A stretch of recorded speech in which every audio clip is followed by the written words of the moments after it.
AITA for taking back the ring after she dared me to break up at the holiday party? My name is Caleb, and I am 32 years old. I work as a heavy machinery and diesel engine mechanic. I box 3 times a week, and I have been restoring a 1973 Dodge Challenger since I was 25. And yes, that car was about to save me in ways you cannot imagine. Ashley and I had been together for 3 years and engaged for 8 months. If you had asked me 2 years ago, I would have told you that she was the one, because back then she was fun, ambitious, and made me want to be a better man. My mom adored her, my friends approved, and I truly believed we were building something real. However, somewhere between choosing letterpress wedding invitations and signing contracts with vendors, she started to transform into someone I did not recognize. Watching that happen slowly over the course of 6 months hurt more than I wanted to admit. We had agreed to split all wedding costs 50/50. It seemed fair since we both worked full-time, but every bill, the venue deposit, the catering, and the photographer's retainer somehow ended up on my credit card because Ashley never had funds available. Although she earned a decent income as a marketing coordinator, she lived as if she earned double, always with her nails professionally done, new designer clothes, and weekend getaways to brunch spots that charge $15 for avocado toast. But when it came time to pay her share of the wedding expenses, she was suddenly insolvent. And if I could not cover it, she promised she would pay me back the next month. The next month never came, and every time I brought up the subject, she turned it into an attack on my character, telling me I was cheap or that I did not truly love her if I was counting pennies. After months of that dynamic, I started to feel unstable, as if maybe I was the problem. My best friend, Mike, who I have known since high school and who documents everything as if preparing for a government audit, started keeping detailed records after I mentioned for the 3rd time that Ashley was dodging a payment.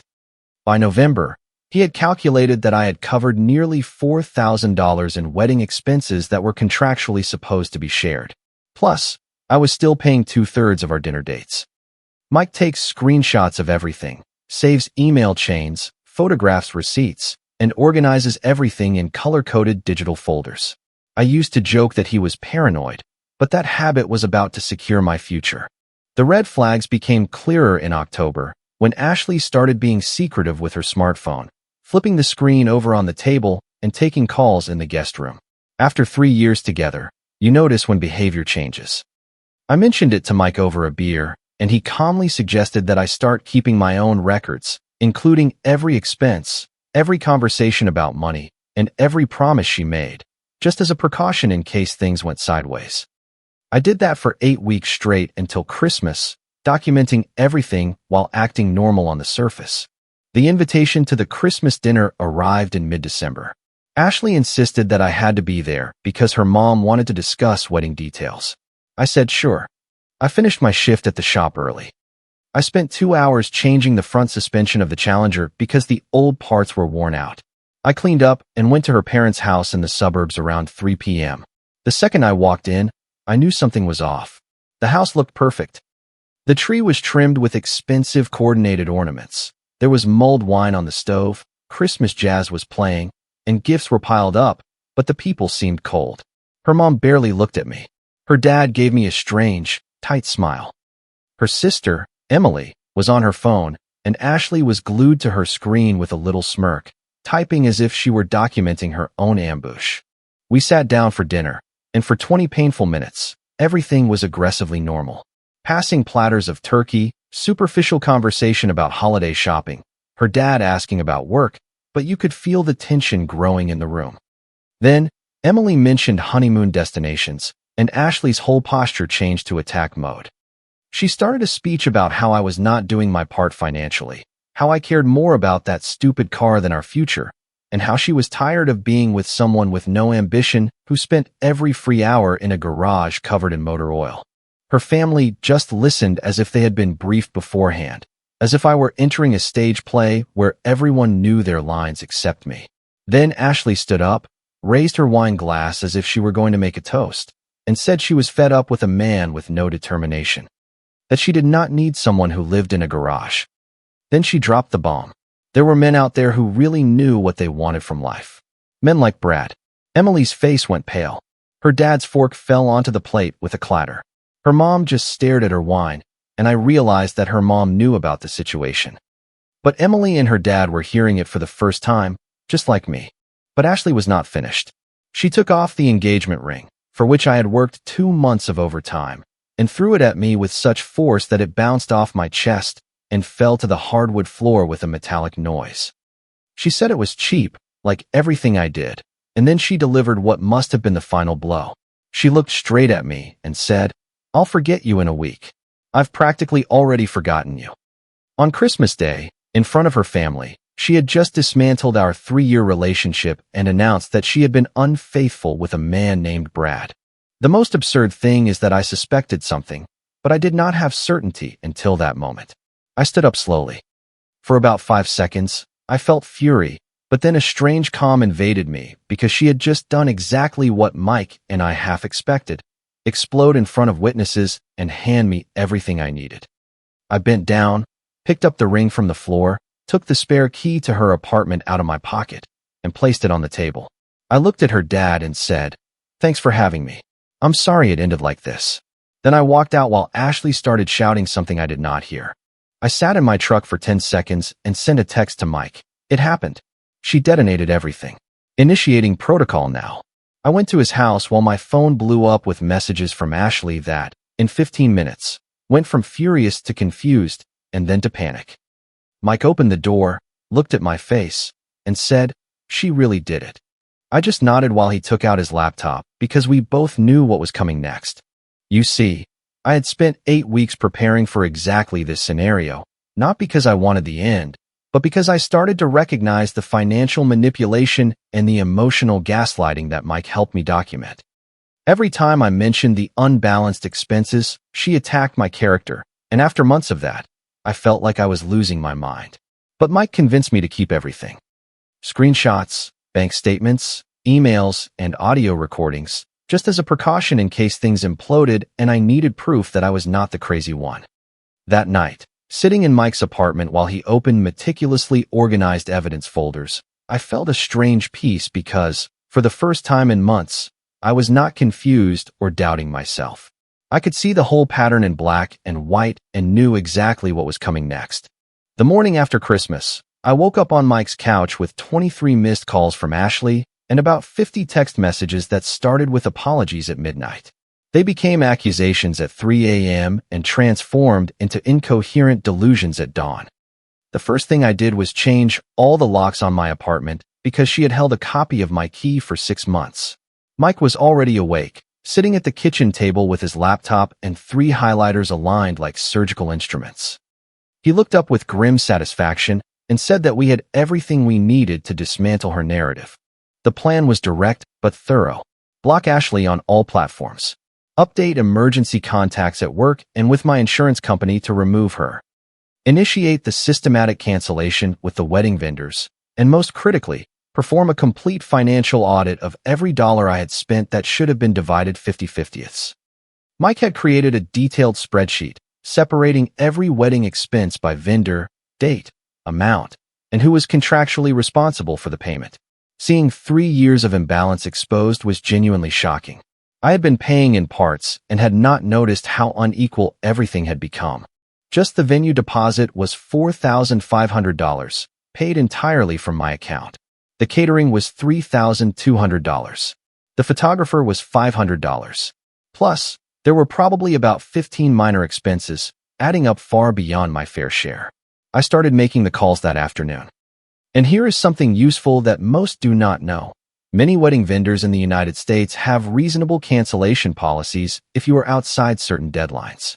Since our wedding would not be until early June and we were in December, I was in the refund zone. The venue returned $3,000 of the $4,500. The catering refunded $2,400 of the $3,200. The photographer kept the retainer per the contract. In total, I recovered close to $4,350. Then, 2 weeks after Christmas, just when I thought the refund process was over, the venue coordinator called with an uncomfortable tone. Apparently, Ashley had contacted them claiming that I had stolen her identity to cancel, that she had never agreed, and they had frozen my refund pending an investigation. I stood looking at my phone, processing that she was actively sabotaging my ability to recover the money that I had paid. It was there that I realized this was not a clean break. This was war. Mike appeared in 20 minutes. We spent 3 hours documenting that all the payments came from my bank accounts with my signatures, including emails proving that I was the only one communicating with them. We went to the venue the next morning, showed all the evidence, and they unfroze the refund in an hour. But that whole episode showed me one thing. Ashley was not moving on. She was burning everything on her way out. The engagement ring was more complicated since personalized jewelry is rarely returned for full price. But I had worked with a jeweler named Mr. Henderson years before, and he bought it back for 60% of the value, putting more money back in my pocket. While Mike and I analyzed the joint accounts with forensic detail, we discovered that Ashley had accumulated $247 in expenses that should have been shared, where she had committed to pay half, but never paid. The engagement party where she insisted on expensive wines. The venue visit weekend where she upgraded our hotel room without asking. Other situations where she made decisions that cost money and then developed amnesia about reimbursing me. Mike suggested small claims court. I hesitated because part of me just wanted to end it all, but then I remembered that she blocked the venue refund, and I realized that I would not let this end in silence. We built what Mike called the evidence Bible. Bank statements, screenshots of messages with promises of payment, ignored digital payment requests, complete details of expenses, everything organized with tabs and an index. The fee to file the lawsuit was $35, and the court date was set for early March. Meanwhile, Ashley's behavior escalated from irritating to genuinely worrying. The regretful Christmas messages disappeared until the 27th, replaced by accusations that I had humiliated her. By New Year's Day, she was already sending long texts about how I ruined her life, how her family was disappointed, her sister was not speaking to her, and somehow everything was my fault for not having fought for our relationship after she announced her betrayal. She called from different numbers after I blocked her. She appeared at my gym twice until the staff banned her. She drove by my apartment so many times that my neighbor commented on seeing her car. She tried to enter my workplace claiming that she needed to leave something. I documented everything. Screenshots, call logs, dates and times of the appearances, and witness statements. After the 5th incident, I called the police non-emergency line to ask about creating an official record of harassment. The officer was helpful, said that my documentation was solid, and that if the behavior worsened, I would have enough basis for a protective order request. In mid-January, Mike appeared with something significant. Using social media forensics, he discovered that Ashley's affair was not recent. It had been going on for 8 months, basically since we got engaged in April. Worse, he found credit card bills showing hotel rooms and weekend trips that she claimed were work conferences or girls' weekends, all charged to the joint wedding expense account. She was financing the affair with the money that was supposed to build our future. When Mike showed me those highlighted expenses, I felt sick. There was one in May she called a marketing conference, a beach hotel in August supposedly for a bachelorette party, and a downtown hotel in September that she claimed was a late dinner with a client. All on the wedding card. I stood looking at those expenses, and it was the closest I came to completely losing control. The financial manipulation was one thing, but this seemed like a calculated betrayal on another level. Mike asked if I was okay, and for a minute, I could not answer. Then I spent 4 hours in my garage changing the brake ducts of the Challenger because I needed something with clear steps and measurable progress. At midnight, I was cold and focused again, but something had changed. I was no longer just protecting myself. I was going to ensure that there was full accountability. Brad turned out to be a mid-level sales manager, married with 2 children, with no intention of leaving his wife, despite what he may have promised Ashley. Mike found Brad's wife's public social media profile, showing a normal suburban family with soccer games and birthdays. From Ashley's increasingly unbalanced posts on social media, you could see that she was starting to realize that Brad used her and would never leave his marriage. She had destroyed everything for a guy who lied the whole time. Seeing that realization arrive through furious posts about men being trash was almost satisfying, in a dark way. Around that time, my relationship with Sarah transformed into something more. She worked at an auto parts store where I had been a regular for years. We spoke casually dozens of times, but it was just friendly shop talk. One day I went in for seat brackets, and she mentioned that she was restoring a 1969 Camaro SS. We talked for 45 minutes about suspension geometry and brake conversions, and I realized that I was having the first genuinely relaxed conversation in months, without calculating who owed what or wondering if I was being manipulated. We grabbed a coffee, and I talked for 45 minutes straight about vendor contracts and preparation for court. Sure, I probably ruined any chance of a second date, but Sarah said that she had already gone through a complicated breakup where her ex tried to claim that he paid for things that she herself covered. So she understood. She was direct, calm, and understood the subject. She paid for her own coffee, and being close to her seemed the opposite of Ashley's exhausting chaos. We started seeing each other at local car shows. Afterward, she helped me install the seats in the Challenger, and although neither of us was in a rush, I recognized that this is what something healthy felt like. Someone who showed up when she said she would, paid her own way, and did not need drama to feel alive.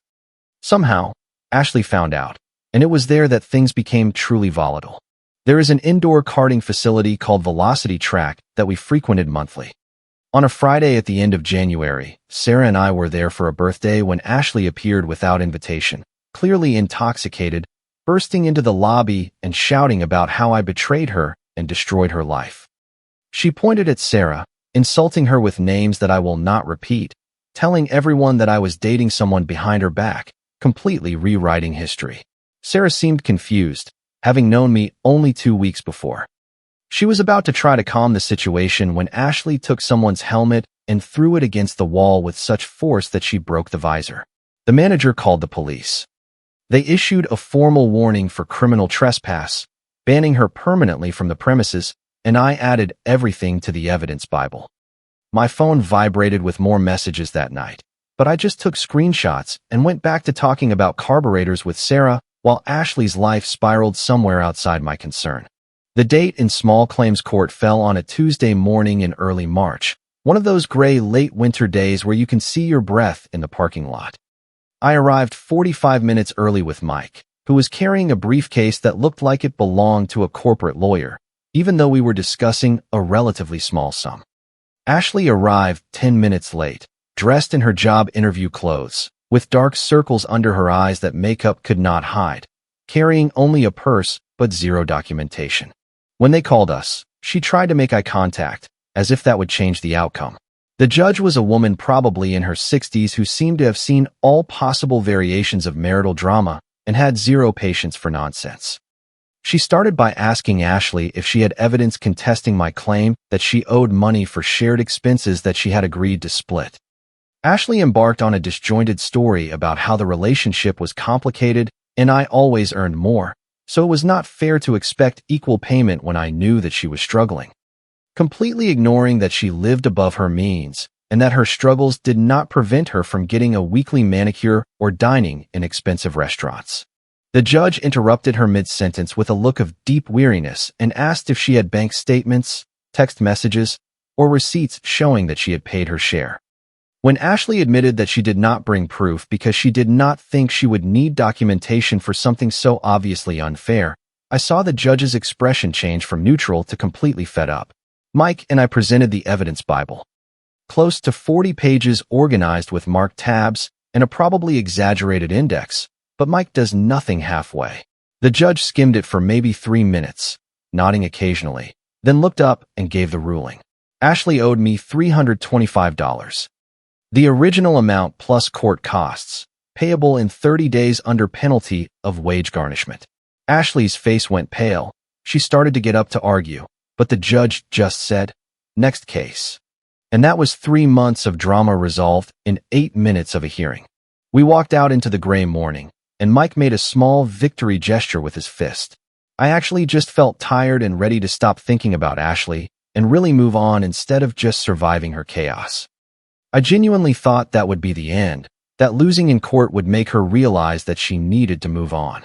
But apparently, for some people, humiliation is a catalyst and not an end point. The next 3 weeks were relatively calm, in a way that seemed ominous, like the calm before the storm that you know is coming but cannot see. She paid the debt in 2 installments just before the deadline. Her social media went completely dark. Mutual friends said that she had gone back to live with her parents, and I started to relax, thinking that maybe it was truly over. Sarah and I were spending more time together working on the seats of the Challenger that I bought with the refund money. Things seemed genuinely good for the first time in years, as if I were building something real instead of surviving someone else's chaos. Then came the night of March 20th, which I remember specifically because it was the first truly warm night of the beginning of spring, that magical night when winter finally breaks. Sarah and I had decided to work late in my garage with the door open, installing the new upholstery that we spent weeks choosing. It was around 10:30 p.m., and we were discussing the routing of the seatbelts when I heard a car braking very fast outside, tires screeching slightly. And before I could process what was happening, Ashley stumbled into my garage. She was in pajamas and a heavy coat, holding what was clearly a bottle of wine, absolutely intoxicated, to the point of barely being able to walk in a straight line. And immediately she started shouting at a volume that probably woke up half the neighborhood. She vented about how I destroyed her whole life. I turned her family against her. I poisoned all her friends. I made everyone think that she was the villain when all she did was fall in love with someone else. She shouted about how Brad had blocked her and his wife threatened her with a restraining order, and how she lost him because of me somehow. How she lost apartment offers because the landlord found the trespassing at the cart track on her record. And somehow, in her mind, all that destruction was my fault for not being man enough to forgive her mistakes and fight for what we had. Sarah stood holding a wrench with a completely perplexed expression. I took my phone and called 911. Explaining calmly that my ex-girlfriend had entered my property without permission, was clearly intoxicated, and that I needed police assistance. Ashley kept shouting about how she deserved better, how Sarah was just a cheap rebound that did not compare to what we had, and how I should have fought for our relationship instead of giving up so easily, completely oblivious to the irony.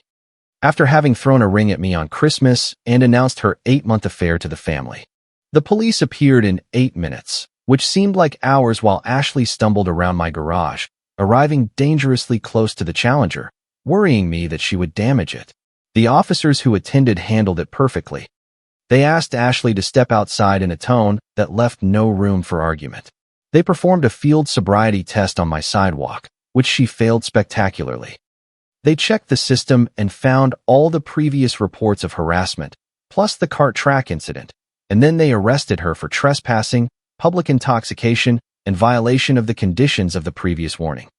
She kept shouting my name as they put her in the patrol car, with her hands cuffed behind her back, saying that I would regret it, that she would never let me forget her, that I ruined 2 lives, and a bunch of slurred and incoherent things that probably did not help her legal situation at all. Then they left with the lights on, and the street was quiet again, just with the sound of crickets and the distant traffic of the highway. Sarah looked at me, half worried, half stunned, and asked if that happened often. I said no. This was actually the grand finale, the definitive collapse I half expected weeks ago. We went back inside and finished bolting the passenger seat while I gave her the extremely summarized version of the last 4 months. We took the Challenger out for a test drive at midnight, just cruising through empty streets with the windows down and the engine roaring with that deep sound of an American muscle car that never gets old. And I realized that Ashley was wrong about practically everything, but especially about one thing. She said she would forget me in a week, that she had practically already forgotten me, in her parents' living room on Christmas with that little smirk as if she had already won. But there we were almost 3 months later, and she was the one who could not let go, the one who destroyed her own life trying to prove a point that did not even make sense, the one who exchanged something stable for something temporary, and then blamed everyone when it collapsed. I never forgot her either, but not in the way she meant as a threat. I remembered her as a lesson on red flags, on financial boundaries, and on the importance of having friends like Mike who document everything and tell you the truth, even when it is uncomfortable. The Challenger ran like a dream with the new seats. It was comfortable for Sarah, and we went to have breakfast at a 24-hour diner to talk about doing an upgrade on the brake system. And somewhere in the city, Ashley was dealing with the legal consequences of her own choices, which honestly did not have anything to do with me anymore. She wanted to be unforgettable.